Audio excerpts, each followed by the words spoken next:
At the beginning of this year, I set several personal and professional goals for myself.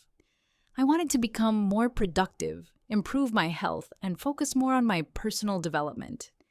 I felt that it was the right time to make some positive changes in my life. So far, I have achieved a few important things. For example, I have completed an online course that I had been planning to take for a long time.